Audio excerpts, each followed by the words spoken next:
to my soul. I live for you alone. Every breath that I... Présence de Dieu, nous bénissons Dieu pour ce deuxième jour d'ouverture et nous rendons grâce à Dieu. Je crois que beaucoup ont pris l'habitude de rester à la maison, ce n'est pas facile pour eux de se lever. Mais je crois qu'on a soif de Dieu, on vient à sa présence avec nos frères, nos sœurs, pour le louer et pour l'adorer ensemble. Alléluia. Amen. Donc, je continue notre enseignement qu'on a commencé dimanche passé. J'espère que je pourrai le terminer aujourd'hui, parce qu'on n'est pas censé faire de longtemps. Alléluia. Et je crois aussi que c'est plus juste, au moins ça permet de bien retenir la parole et de la laisser mieux s'ancrer. Alléluia. Notre thème d'aujourd'hui, c'est à qui ressembles-tu à Jésus? À qui ressembles-tu à Jésus? Alléluia. Et je disais la dernière fois en révision que avec l'évolution de l'histoire de l'Église, nous avons tellement évolué, nous sommes arrivés à un niveau où beaucoup ont perdu le repère dans leur foi, dans leur marche, dans plusieurs domaines de leur vie. On a jeté le moule principal qui est censé former tous les chrétiens. Ce moule-là, c'est Jésus-Christ de Nazareth. On ressemble à beaucoup de choses, mais de moins en moins à Christ. Et on le justifie bien. Alléluia. Je disais encore récemment à quelqu'un à qui je parle cette semaine que tout ce qui est dans la Bible n'est pas forcément biblique. Alléluia. Faisons très attention, la Bible peut tout justifier. On justifie beaucoup de choses, avec surtout la recrudescence, si ça se dit, du développement personnel. Les gens se développent personnellement, mais pas pour ressembler à Jésus. Alléluia. Et nous avons plusieurs choses, plusieurs formes de chrétiens, mais pas à Jésus. À qui ressembles-tu? À qui cherchons-nous à ressembler? Quel est notre modèle de marche, de foi, de vie, de pensée, d'existence? Alléluia. L'apôtre Paul a demandé, il a même dit, je vous conjure, soyez mes imitateurs. Mais quand on lit ce verset, on se dirait qu'il faut imiter l'apôtre Paul. Mais après, il donne une précision par la suite. Il dit, soyez mes imitateurs comme moi, je suis moi-même un imitateur de Christ. Alléluia. Nous devons comprendre que l'apôtre Paul demandait en fait de imiter Christ en lui. Alléluia. Amen. Aujourd'hui, Christ n'est pas le modèle vraiment des chrétiens. Pour certains, c'est Abraham, d'autres c'est Joseph, d'autres c'est Moïse, d'autres c'est Salomon, Samson, Daniel, Jacob. Et ils prennent des justifications des vies de cette personne pour justifier la vie qu'ils sont en train d'avoir aujourd'hui. Nous devons comprendre que Jésus n'est pas venu à la croix juste seulement pour mourir, pour nous donner le salut. Mais il est aussi venu nous donner un modèle de vie. Alléluia. Une manière de vivre, une manière d'être. Et ça, c'est très important d'en tenir compte dans notre marche chrétienne. Il est venu nous montrer un modèle d'adoration, un modèle d'obéissance à Dieu, un modèle de sanctification, un modèle de tout. Un modèle comment on doit fonctionner avec les autorités. À tous les niveaux, il est venu nous montrer comment nous devons être en tant que des chrétiens. Quand on dit Christ, quand on dit chrétien, ça veut dire petit Christ. Et le petit d'une chose doit absolument ressembler à cette chose. Alléluia. C'est ce qui fait qu'on sait que c'est le petit d'une chose. Mais on prend plusieurs modèles. Tous ces Abraham, ces Jacob, ces Joseph ont failli dans leur marche. Christ était parfait. Je ne pense pas qu'on prend pour moule quelque chose d'imparfait. Le moule doit être parfait pour créer des personnes qui sont à la ressemblance. Alléluia. Amen. Et ce n'est pas Joseph, Salomon, Daniel ou quiconque, ou Moïse, ou Esther pour certaines femmes, ou comment on appelle, Dorcas pour d'autres, Marie pour certaines. Ce ne sont pas ceux qui sont notre modèle. Nous avons un seul modèle, c'est Jésus-Christ de Nazareth. Devenez donc des imitateurs de Dieu comme des enfants bien-aimés. Alléluia. Un véritable chrétien doit constamment se référer à Jésus en toutes choses, savoir qu'est-ce qu'il aurait fait s'il était à ma place. Alléluia. Beaucoup d'enfants de Dieu sont devenus des imitateurs de leurs idoles. Malheureusement, au sein de l'Église, il y a des idoles humaines. Des hommes de Dieu sont devenus des idoles. Des chantres sont devenus maintenant des idoles. On les adore, on les vénère, on les aime. Comme si on part à la dimension qu'on aime Dieu. Parce qu'on les aime plus que Dieu. On boit toutes les paroles de ces personnes. On est prêt à de gros sacrifices pour être dans leur programme ou pour être dans leurs événements. Alléluia. Et comme je disais, dans certaines communautés, les femmes veulent tous ressembler à maman pasteur parce que aujourd'hui on a beaucoup de mamans pasteurs qui sont des top modèles. Pas pour les juger, mais je pense que nous devons tout faire pour que Dieu soit glorifié. Et non pas pour que nous soyons glorifiés nous-mêmes. Alléluia. Et d'autres parlent, réagissent et fonctionnent comme les pasteurs. Mais tant que ce pasteur n'en a pas Jésus, tant que tu ne vois pas Christ dans ce qu'il est, je te dis, sans chercher à casser ta relation avec ton papa spirituel en Christ, que tu ne dois pas l'imiter. Si l'apôtre Paul n'avait pas Christ en lui, il était impossible de l'imiter en tant que chrétien. Alléluia. Ce n'est pas mauvais d'imiter une personne, mais à condition qu'elle ressemble à Christ. Que cette personne-là ressemble à Christ, qu'on retrouve Christ en cette personne. Alors, on peut l'imiter. Il ne faut pas que nous soyons fanatiques des hommes. Peu importe leur chemin de réussite, ou leur beauté, ou leur plastique parfaite, ou leur richesse. Parce que l'homme, dans ce monde, vénère la réussite humaine. Mais nous vénérons Dieu. Alléluia. L'homme vénère la beauté humaine, mais nous vénérons la beauté céleste, Dieu. Alléluia. Et les hommes de Dieu doivent comprendre que nous devons tous amener ce que Dieu nous confie, à ressembler à Christ. Pas être façonné à notre image, ou selon notre envie, ou selon notre modèle.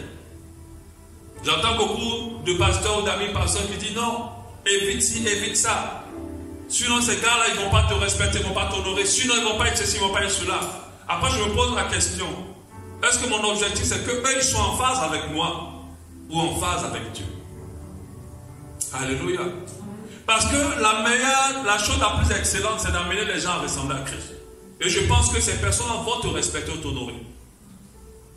Parce que si tu les amènes à te respecter ou t'honorer, le jour où tu vas déconner, tout ce qu'ils ont pour toi va disparaître. Mais quand ils ressemblent à Christ, ils savent que tu es humain et pas plus. Et que toi, tu peux aussi faire des erreurs. Et ils continueront toujours à avoir confiance à l'onction, l'appel que Dieu t'a donné, malgré que tu as fait quelques erreurs. Parce que eux, ils cherchent à ressembler à Jésus. Alléluia. Mais si tu regardes toi, tu es un humain, tu failliras forcément un jour. Des fois grandement, des fois petit. Même le petit là va décourager la personne parce que tu l'as amené à te prendre comme un Dieu. Alors, il te prend comme un Dieu, ça ne fait pas d'erreur. Alléluia. Pour être un modèle au sein du corps du Christ, il faut au préalable être un imitateur de Christ. 1 Thessaloniciens 1,6 dit, et vous-même, vous avez été mes imitateurs, ceux du Seigneur, en recevant la parole au milieu de beaucoup de tribulations, avec la joie du Saint-Esprit, en sorte que vous êtes devenus un modèle pour tous les croyants de la Macédoine. Ils ont été d'abord des imitateurs de Christ, ensuite ils sont devenus un modèle ou des modèles. Alléluia. Avant de demander aux gens de te suivre, rassure-toi que tu suis Christ. Parce que nous suivons tous Christ. Et si je te suis, il faut que tu m'amènes à Christ. Je ne veux pas te suivre pour que tu m'amènes ailleurs. Et plusieurs hommes de Dieu qui ont été puissamment utilisés par Dieu, après leur mort, les gens les ont suivis eux, mais pas Christ. Ils ont voulu être comme eux, et pas à Christ. Et ça, c'est une grave erreur. N'imite personne qui ne ressemble pas à Christ. N'imite personne qui n'a pas Christ en lui. Alléluia. Les temps sont mauvais et la fin de toutes choses approche. Le modèle de Christ se dissipe au fur et à mesure. Nous avons beaucoup de chrétiens qui ne ressemblent plus à Christ. Et malheureusement des hommes de Dieu qui n'ont rien à voir avec Christ. Beaucoup aussi dans ce sens-là. Des femmes de Dieu qui ne ressemblent pas à Jésus. Les chrétiens d'aujourd'hui sont un peu perdus parce qu'ils n'ont pas le repère de Christ au sein de l'église. Des fois, je ne blâme pas certains enfants de Dieu. Bon, je ne blâme pas même généralement certains. Parce que je me suis dit, ils ont eu que ces modèles-là devant eux. C'est normal qu'ils soient comme ça. On devient ce qu'on regarde. Dans leur église, non seulement vient un homme de Dieu arrogant, impudique, colérique, avide d'ambition et de succès. Quand ils se sont convertis, c'est là qu'ils se sont trouvés. Ils ont dit, mais c'est à ça qu'on doit ressembler. Et quand ils même se développent, ils font pareil. C'est pour ça que prions pour les gens, ne les jugeons pas. Alléluia.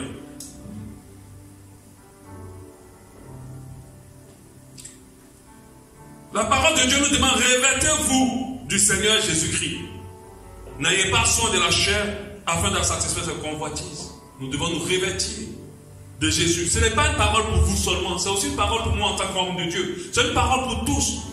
Parce que quand Jésus viendra, il cherchera ceux qui lui ressemblent. C'est ceux qui lui ressemblent qui pourront être enlevés. Ce n'est pas parce qu'on a fait beaucoup d'œuvres de Dieu qu'on va être enlevé. Ce n'est pas ça. C'est est-ce que tu ressembles à Jésus? Est-ce que Jésus peut s'identifier à toi? C'est-à-dire, il peut te regarder et te dire, lui, je sens qu'on a quelque chose entre nous. C'est pour ça que Jésus a dit, le diable n'a rien de lui en moi. Alléluia. Donc, très important de comprendre que ressembler à Jésus est la priorité de notre marche chrétienne. Ressembler à Jésus est la priorité de notre vie. Alléluia. Amen. À quoi ressemble Christ exactement? Du moins, quels sont les fondements de l'image de Christ? Parce que lorsqu'on demande de ressembler à Christ, on doit savoir si il ressemble à quoi? Qu'est-ce qui fait Christ? Qu'est-ce qui constitue l'image de Christ? Et je vous avais dit le dimanche passé, j'avais pris un temps dans ma foi chrétienne, quand j'ai compris qu'il fallait imiter Christ, à relire la Bible en cherchant tout ce qui faisait Christ. Et j'ai compris qu'il y a des choses qu'on nous enseigne, il y a des choses qu'on voit au sein de l'Église qui n'ont rien à voir avec Jésus. Alléluia. À quoi ressemble Christ? 1. J'avais déjà vu cela. Christ aimait les gens. Christ aimait les âmes. Dès que tu commences à ne pas développer de l'amour pour quelqu'un, dès que tu commences à développer de la haine pour quelqu'un, mon frère, tu n'es pas en train de chercher à ressembler à Christ. Mais il y a des chrétiens super rancuniers. Il y a des gens qui n'ont aucune compassion. Quand vous lisez la Bible, Jésus était conduit par l'amour, ému de compassion. On le dit à chaque fois. Il y a des hommes de Dieu qui sont rancuniers. Il y a d'autres qui regardent les âmes seulement juste pour tout ce qu'ils peuvent leur apporter. Juste pour l'argent, la dîme et tout ce qu'on peut te donner. Il paraîtrait que dans certaines églises, il y a des carnets de dîmes. Je l'ai appris cette semaine et la semaine passée ou cette semaine, j'étais choqué, j'étais là, je dis waouh. Et j'ai posé la question à certains qui viennent de d'autres églises. Oui, chez nous aussi, on faisait des carnets de dîmes. Et lorsque ta dîme, tu n'avais pas payé, un jour ils savaient, on devait t'appeler pour te dire, tu as oublié ta dîme. Et je me suis dit, mais attends, est-ce que c'est ça de l'amour? C'est comme ça qu'aujourd'hui, je parle de certaines églises et de leurs filiales. Je préfère des filiales parce que ça ressemble à des entreprises. Mais comment tu te sens? Est-ce que ça les intéresse vraiment? Comment tu manges? Est-ce que ça les intéresse? Un de mes fils me disait que on t'appelait même, tu ne pouvais pas trop te demander quand tu n'as pas payé. Est-ce que ça va? Est-ce que tes affaires vont bien? Mais toi-même, tu sais que dans l'affaire là, il est en train de poser la question, pourquoi tu n'as pas payé ta dîme sur moi là?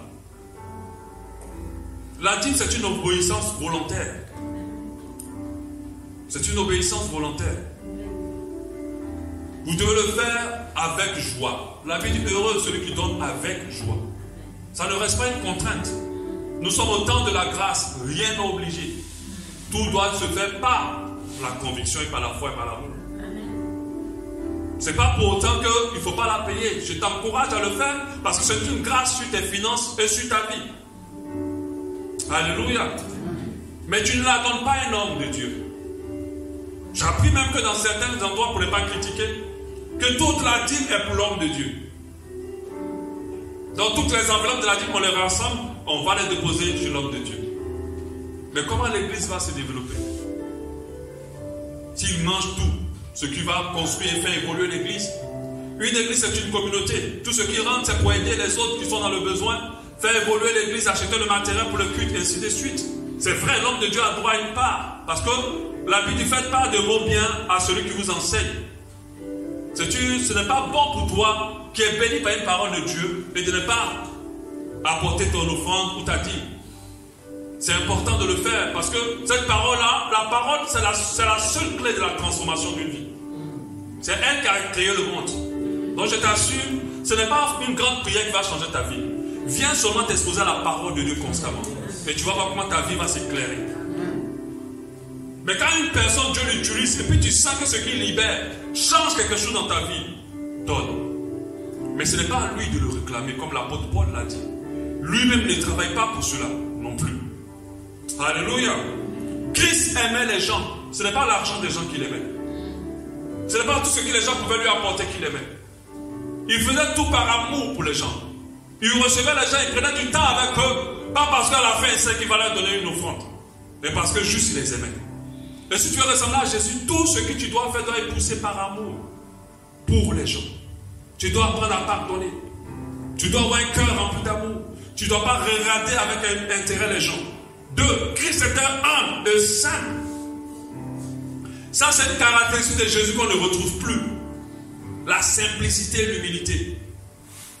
Au contraire, dès que Dieu commence à t'utiliser, les gens commencent à être remplis d'eux. Les gens commencent à être orgueilleux. Les gens vont ne pas être compliqués. Tu ne peux plus les recevoir simplement. Il faut mettre des conditions extraordinaires pour les recevoir. J'étais récemment chez un gars dans un studio d'enregistrement et il sait que je suis pasteur. Quand je suis arrivé, j'ai vu que tout le monde a enlevé les chaussures. J'ai dit, ah, bon, comme tout le monde a enlevé les chaussures, moi aussi j'enlève les chaussures. Quand il m'a vu sans les chaussures, pour lui c'était un sacrilège. Pasteur, tu ne peux pas enlever tes chaussures. Il dit, mais tout le monde enlève ses chaussures. Non, je dois te dire, dit, non, arrête. C'est vous qui faites après, on pense qu'on n'est pas humain. Moi, on ne va pas accoucher par la bouche. Amen. On nous a tous accouchés pareillement. Honorer quelqu'un, ce n'est pas de le prendre pour un Dieu. Alléluia. C'est de le respecter simplement. Amen. L'honneur vraiment véritable d'un homme de Dieu, c'est la pensée de ton cœur envers cet homme de Dieu. Parce qu'il y a des gens qui font les simulacres devant toi là, mais ce qu'ils disent dans ton dos, c'est Dieu ce qui sait.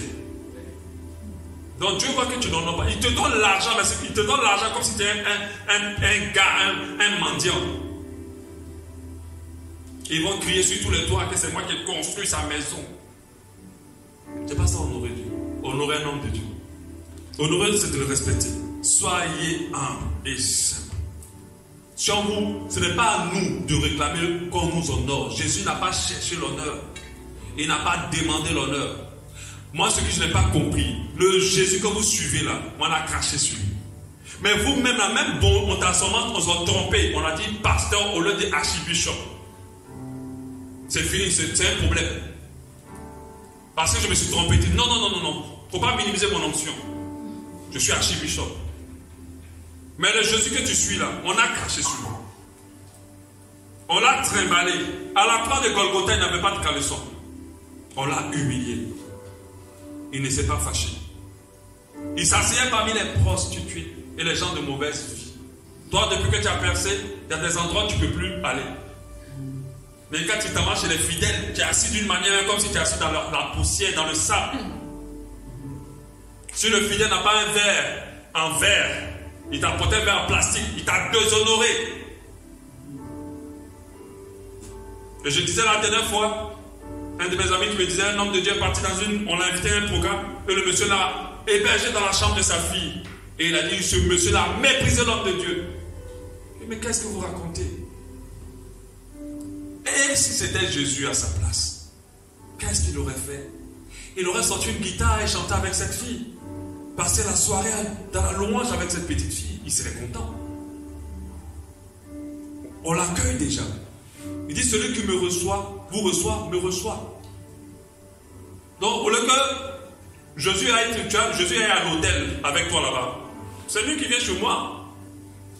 Si c'est le moyen que j'ai, on organise ces programmes, on se surendette. Comme si l'évangile coûtait cher. Il y a des personnes qu'on ne peut pas inviter, mais on sait que s'ils viennent ici, ils vont apporter quelque chose à l'église. Mais tu ne peux pas t'amuser. Ils ont des fiches techniques aujourd'hui. Avant de venir, tu dois d'abord faire un virement. Mais quand tu viens, tu dois voyager dans des conditions d'avion très chères. Dormir dans des hôtels 5 étoiles. Et après ça, il faut un cachet. Sinon, il ne viendra plus. Il faut que la qualité du micro et de la salle soit excellente. Sinon, il ne viendra plus. Alléluia. Récemment, ils ont reçu, l'année passée, Snatch, ici. C'est vrai que moi-même, j'ai parlé dedans. Mais après, j'ai réfléchi, j'ai dit, mais Seigneur, mais attends. Ce n'est pas Dieu qu'on a reçu Snatch. Les gens ont reçu Snatch, ils n'avaient pas les moyens. Donc, ils n'ont pas pu mettre le paquet en griffe pour la recevoir en honneur de la grande chante. Donc, mais la batterie, tu voyais la brique qui soutenait la batterie. Le son était mauvais. Mais Snatch est venue, elle a chanté. Elle n'a pas regardé à tout ça. Elle a chanté. Elle n'a pas eu de problème. Mais les gens, ils ont eu des problèmes. Parce que Snatch est une grande. Devant Dieu, la grandeur d'un homme est définie par son humilité. Amen. Ce n'est pas par sa popularité. Ne confondez pas popularité et grandeur selon Dieu. Alléluia. Parce qu'il y a des gens qui seront populaires, puis Jésus va dire, je ne vous ai point connu. Nous, quand tu es populaire et riche, alors tu es grand. Mais pour Dieu, il dit, le plus grand d'entre vous, c'est le serviteur des autres. On n'a pas le même baromètre avec Jésus. C'est pour ça que quand tu vois quelqu'un de humble, respecte-le davantage. Parce que la grâce de Dieu est encore plus sur les gens humbles. Comme la Bible dit, il résiste aux orgueilleux, il fait grâce aux humbles. Donc plus une personne est simple, parce que nous c'est l'inverse, plus une personne est simple, on la méprise. C'est ceux-là que tu dois honorer. Mais les gens compliqués, il ne faut pas les honorer, tu perds ton temps. Parce que Dieu n'est pas avec eux. Dieu est avec ceux qui sont humbles. Alléluia. Toutes ces personnes ont commencé dans la poussière. Ils n'étaient rien. À cause de leur popularité, ils compliquent les choses. Avant, ils pouvaient aller partout chanter. Partout pour prêcher. Ils pouvaient aller dans les églises et accepter d'être assis derrière sans être frustrés. Mais quand ils arrivent quelque part, si on ne les met pas devant, ils ne restent pas. Et il y avait un homme de Dieu qui avait organisé une croisade dans un pays. Et il avait invité tous les hommes de Dieu. Et puis un homme de Dieu est venu. En retard déjà. C'est le pasteur Massolo qui en parlait. Il est venu en retard parce que vous voyez le grand homme de Dieu. Tu ne peux pas arriver à l'heure. Avec sa brigade. Quand il arrive, on le fait asseoir en bas. Il dit, moi là je vais. Il monte l'estrade où ont mis les autres hommes de Dieu qui sont arrivés à l'heure. Il dit, c'est là que tu dois me mettre, sinon tu ne m'as pas honoré. Les gens disent, on ne peut pas, tu arrives en retard. Il a pris sa brigade, il est parti. Je dis là, s'il ne se répand pas, il peut en enfer. À quel moment tu as commencé à te sentir autrement qu'un humain? Tu es qu'un humain.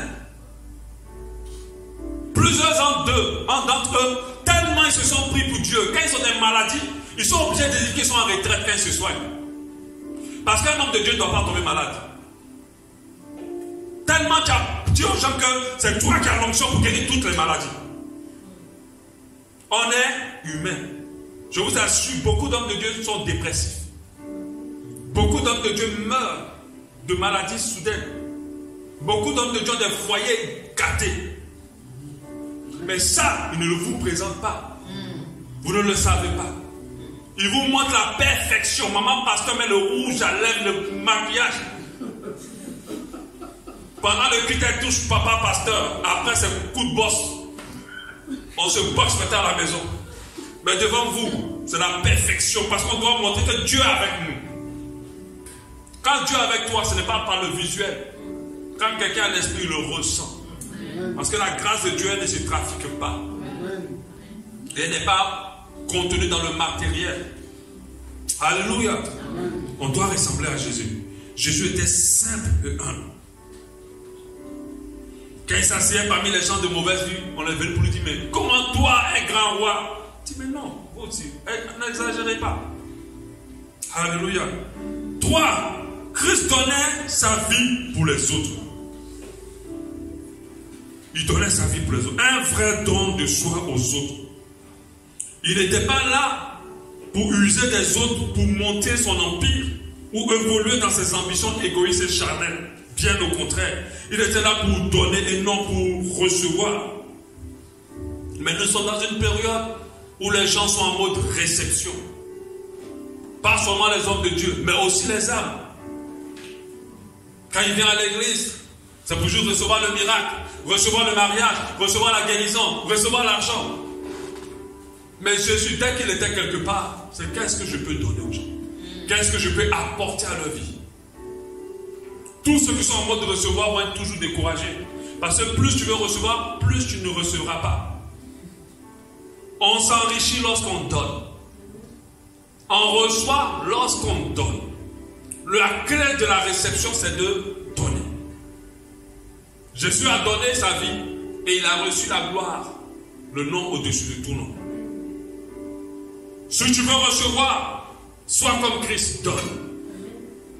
Quand il vient enseigner les gens, il finit de les enseigner.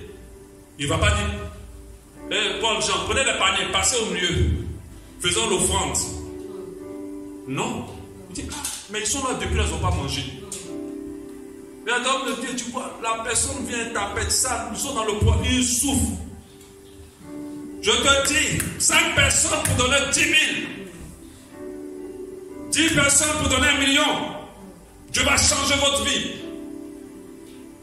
Mais les chrétiens aussi, des fois c'est comme s'ils ont l'eau dans leur tête. Tu sais, quand tu as fini de donner, Dieu n'a pas changé ta vie. Mais tu vas encore donner un autre programme. Amen. Mais quand Jésus a fini de regarder, oh, ils ont pas, on va leur donner à manger. C'est lui qui donnait à manger. C'est lui qui aidait les autres. Il était venu pas pour recevoir, pour donner. Quand tu te mets en mode réception, tu ne ressens pas Jésus. Parce que Jésus est venu pour donner. Son but, c'est que les autres reçoivent. Que l'autre reçoive.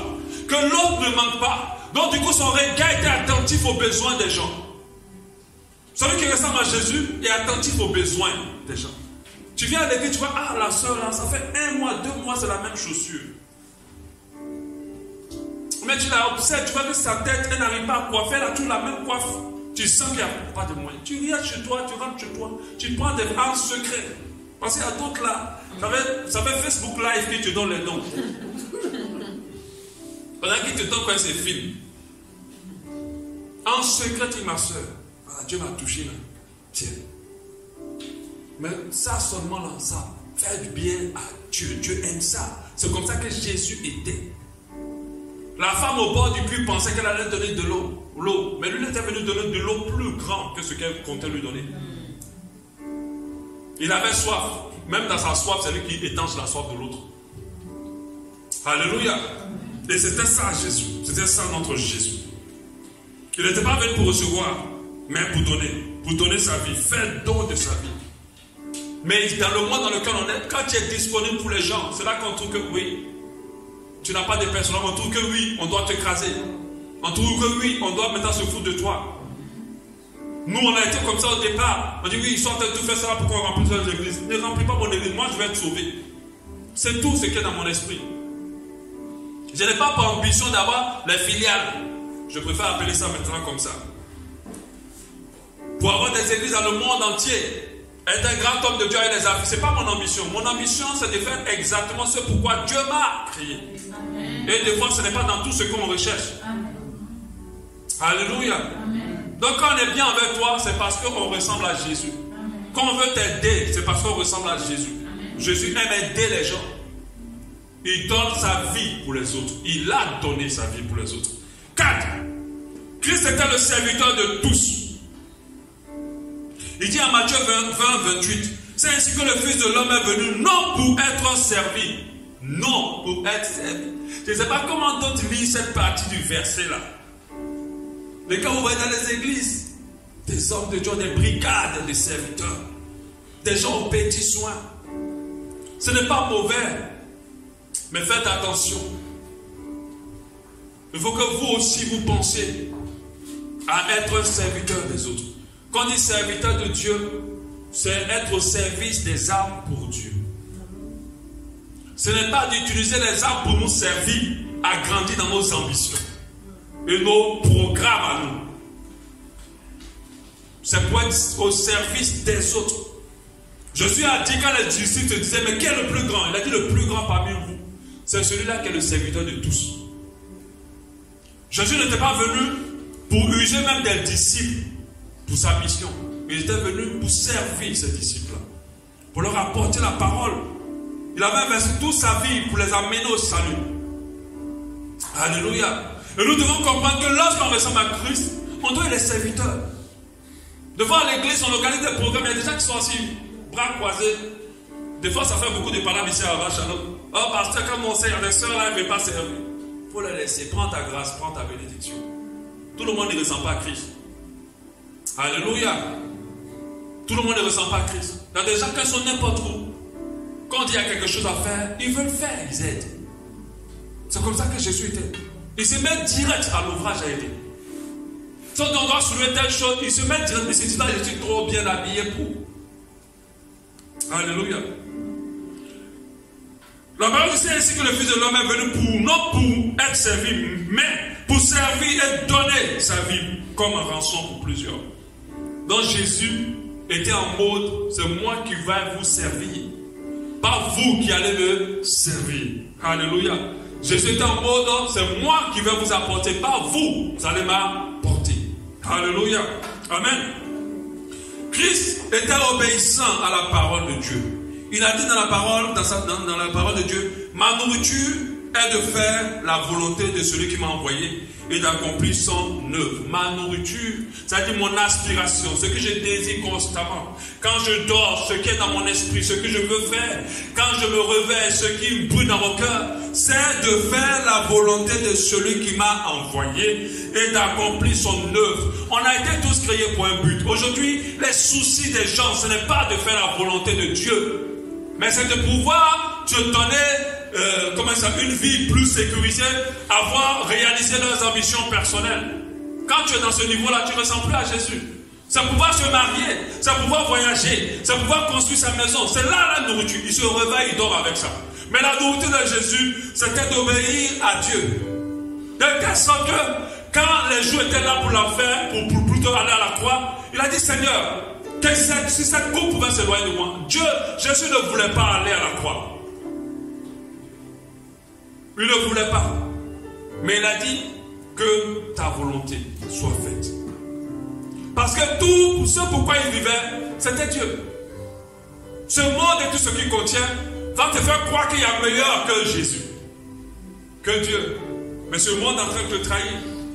D'autres, à la fin de leur vie, on a vu celui de Steve Jobs. Ils ont travaillé, ils n'ont pas dormi des jours, ils ont engrangé des milliards pour afin de dire que tout ça, c'est de la vanité. Quand il mourait, il était en train de finir sa vie avant le cancer, il a réalisé. Mes milliards ne peuvent pas me sauver. Mes milliards ne peuvent pas faire beaucoup de choses. Toute ma vie a été investie pour les avoir. Mais notre nourriture en tant qu'enfant de Dieu, c'est de faire la volonté de celui qui nous a envoyés. Nous sommes tous envoyés. Personne n'a un surplus dans ce monde. Nous tous, nous sommes des pièces maîtresses dans ce monde. Nous tous, nous sommes là pour apporter quelque chose dans ce monde. Même si c'est petit, cette chose-là, personne ne pourra l'apporter si ce n'est que toi. Alléluia. Et ta nourriture, ce serait de t'investir à apporter cette chose. Ta nourriture, ce serait de faire la volonté de Dieu. Si tu veux ressembler à Jésus, sache que Christ n'avait pas d'autres aspirations, d'autres soucis dans son cœur, si ce n'était de faire ce que Dieu lui a dit. Tout son souci, c'était d'être en phase avec Dieu. Son problème, ce n'était pas mes affaires, mes enfants, mon voyage, mon mariage. Non. Beaucoup de personnes ont des soucis dans ce domaine de leur vie parce que Dieu n'est pas au-dessus. Alléluia. Et très important pour vous de le croire, de le mettre en pratique. La Bible dit en Philippiens 2,5, ayez en vous les sentiments qui étaient en Jésus, lequel existait en forme de Dieu. Jésus avait la forme de Dieu. N'a point regardé comme une proie arrachée d'être l'égal de Dieu, mais s'est dépouillé de lui-même en prenant une forme de serviteur, devenant semblable aux hommes. Alléluia. Devenant semblable aux hommes. Au verset 8. Et ayant paru comme un homme simple, un simple homme, il s'est humilié lui-même, se rendant obéissant jusqu'à la mort, même jusqu'à la mort à la croix. Alléluia. Obéissant jusqu'à la mort à la croix. Il suffit seulement qu'on ait un petit pouvoir. Dieu n'est plus notre priorité. Alléluia. 6. Christ n'aimait pas le monde. Quand vous lisez la parole de Dieu, on dit les gens sont venus le chercher pour le faire voir. On dit les gens sont venus le chercher pour le mettre en haut. On dit les gens sont venus le chercher pour se prosterner devant lui. Mais il a refusé. Mais regardez encore plus. Le diable l'a pris. Il lui a présenté le royaume, tous les royaumes et toutes les gloires. Mais combien de chrétiens, de serviteurs de Dieu, de femmes chrétiennes, de femmes de Dieu, justement qu'avec les autorités dans les pays, je n'ai pas dit le Gabon, dans les pays, juste avec une simple mallette, ils sont prêts à tout changer. Jésus n'aimait pas le monde. Quand on dit le monde, c'est tout ce que les païens recherchent. Les gens du monde, ils recherchent l'argent, ils recherchent la gloire, ils recherchent la renommée, ils recherchent le succès, ils recherchent les biens de ce monde. C'est ça qui forme le monde. Les convoitises des yeux, les convoitises de la chair, tous les besoins charnels à satisfaire. Et l'orgueil de la vie, toutes les choses qu'on veut obtenir pour que les gens nous apprécient, pour que les gens nous honorent. Nous savons que dans ce monde, si tu n'as rien, tu n'es rien. Mais avec Jésus, notre valeur n'est pas décrétée par ce qu'on possède. Parce que ce qu'on possède, on peut le perdre. Mais notre valeur reste pareille. Alléluia. Notre valeur reste pareille. Avec Jésus, notre valeur est exactement ce que nous sommes. Et pas ce qu'on a. D'accord? Et même les chrétiens courent vers ce qu'ils ont. Pour se donner de la valeur parce que le monde doit rentrer dans leur cœur. Au lieu de développer ce qu'ils sont.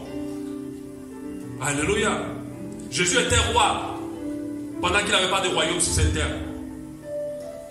Jésus était fort pendant qu'il n'a mené aucun combat.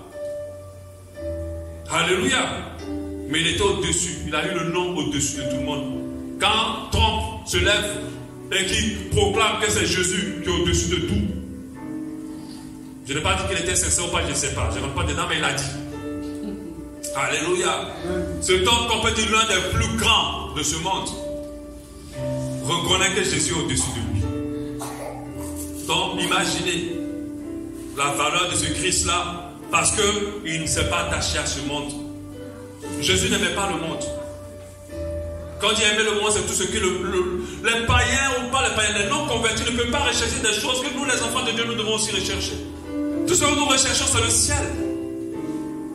Alléluia. Nous devons rechercher à plaire à Dieu. Cela n'exclut pas que nous ne devons pas travailler. Mais nous devons travailler pour que Dieu soit glorifié. Nous devons travailler pour que Dieu soit élevé. Mais pas pour nous-mêmes. Le diable ne pouvait pas corrompre Jésus. Imaginez les royaumes de ce monde et toutes les gloires. Satan était prêt à tout donner à Jésus. Pourvu qu'il enfreint à la volonté de Dieu. Il laisse tomber la volonté de Dieu. Rien. Certaines personnes, juste pour se marier, simplement, sont prêts à brader le fait que Dieu nous demande de fuir l'impudicité et de ne pas tomber dans le péché du sexe. Oui, tu vas te marier, mais tu as perdu quelque chose. Ça, c'est le monde. Rien ne doit pouvoir te séparer de l'amour de Dieu.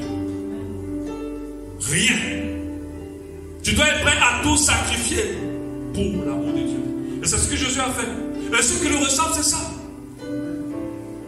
Quand une personne commence à aimer l'argent, Jésus a dit, vous ne pouvez pas servir 2 maîtres à la fois. Chaque personne ne peut pas ressembler à Christ parce que Christ n'aimait pas l'argent. Il avait de l'argent pour utiliser. Les gens faisaient des dons. Il avait un petit métier lui-même. Mais l'argent n'était pas le guide de sa vie. Parce que l'argent n'était pas son Dieu. 7. Jésus priait énormément. On va s'arrêter sur le 7. On va continuer dimanche prochain. Je pense qu'il faut prendre le temps avec ça. C'est un enseignement très important. Jésus priait beaucoup. Jésus priait énormément. Jésus passait du temps dans la prière. On dit, on ressemble à Jésus. On peut faire un mois, une semaine, des jours, sans prier. prier. On gère beaucoup de situations, on ne prie pas. Quand on prie, c'est juste pour demander. Mais on ne passe pas du temps avec Dieu. Avant que le jour ne se lève, il était déjà debout pour prier. Les miracles l'accompagnaient pas parce qu'il avait une puissance particulière. C'est parce qu'il était toujours connecté à la source des miracles. Le Père. C'est pour ça qu'il a dit à ses apôtres, ils sortent des devants, ne sortent que par le jeûne et la prière. Ils jeûnaient beaucoup et ils priaient énormément. Nous avons les chrétiens de nos jours, sincèrement, qui ne prient plus. Avec aujourd'hui Internet sur nos téléphones et surtout Facebook, moi je l'ai désinstallé de mon téléphone, WhatsApp pour certains, on n'a plus trop le temps. Le Dieu que vous adorez est un Dieu jaloux. Et ce n'est pas parce que tu vas là te mettre devant une statue que c'est là que ça va dire qu'il est jaloux. Quand il regarde, il voit qu'il y a quelque chose qui passe plus de temps avec toi que lui. Il est jaloux. C'est pour ça que beaucoup de téléphones se perdent dans les taxis. Tout ça se casse. L'enfant prend une casse. C'est Dieu qui est rentré dans l'enfant. L'enfant vient casser le téléphone. Non, Dieu est jaloux. Quand il voit que ton temps est beaucoup plus avec quelque chose que lui, ça l'énerve. Jésus priait beaucoup. Il priait pour tout. Il passait du temps dans la prière. Il accordait de l'importance à la prière. Il y a des gens depuis des jours n'ont pas prié. Seigneur Jésus, prends le contrôle de ma vie. Merci pour la journée. Amen. Non. Ça, tu ne ressens pas à Jésus. Parce que beaucoup font en se disant, quand j'ai prié, Dieu m'a protégé. Non. Dieu ne te protège pas parce que tu as prié. Dieu te protège parce que tu es son enfant. Parce que si tu te protèges parce que tu avais prié, là, nous tous on était déjà morts. Parce que des jours là, tu as dormi, mais tu n'avais pas prié. Alléluia. On est d'accord, non? Mais parce que tu es son enfant, il te protège. Ce n'est pas tout ce qu'on demande à Dieu qu'il fait pour nous. Il y a des choses qu'on ne lui demande pas qu'il fait quand même. Parce qu'on est ses enfants. Donc parce qu'en faisant comme ça, alors Dieu va les protéger. Ah non. Il te protège déjà, mais développe ton caractère d'enfant. Et l'enfant se développe dans l'intimité avec le Père. Le Fils de Dieu se développe dans l'intimité avec le Père. Alléluia. Il y a des choses que tu ne vas pas demander, que Dieu va venir te donner. Parce que tu as développé cela. Alléluia. Jésus priait beaucoup. Tu ne peux pas être un chrétien qui n'a pas de vie de prière. Tu peux être un chrétien qui ne prie pratiquement jamais. Et puis tu ne vas pas ressembler à quel Christ. Tu ne peux pas. Imiter Jésus, c'est d'avoir quelqu'un qui prie. Alléluia. C'est d'imiter quelqu'un qui accorde de l'importance à la prière. Et les gens qui prient, vous le ressentez dans leur manière d'être. Mon frère, si tu ne pries pas, tu vas être charnel. Ma soeur, si tu ne pries pas, tu vas être charnel. Dès que quelqu'un commence à être charnel déjà, il ne prie pas. Quand tu vois des gens très colériques, des fois c'est un petit problème, mais c'est parce qu'il n'a pas passé du temps. Quand tu passes du temps dans la prière, Dieu, l'Esprit de Dieu donne ta nature de colérique. Ton ancienne nature commence à tomber. Et avec mes 20 ans de foi, je sais de quoi je parle. La prière est la base de notre vie. Et surtout la base de notre ressemblance à Jésus. Parce que la particularité de Jésus, c'est qu'il priait seulement. Alléluia. Il priait tout le temps. Tout le temps à la montagne. Il jeûnait. Vous lisez la Bible, vous allez voir rarement les endroits où Jésus a mangé. Alléluia. Il jeûnait seulement. Quand je me dis tâtement, je lis par exemple le livre de Daniel. Daniel, c'était ça aussi son habitude. Il priait et il jeûnait.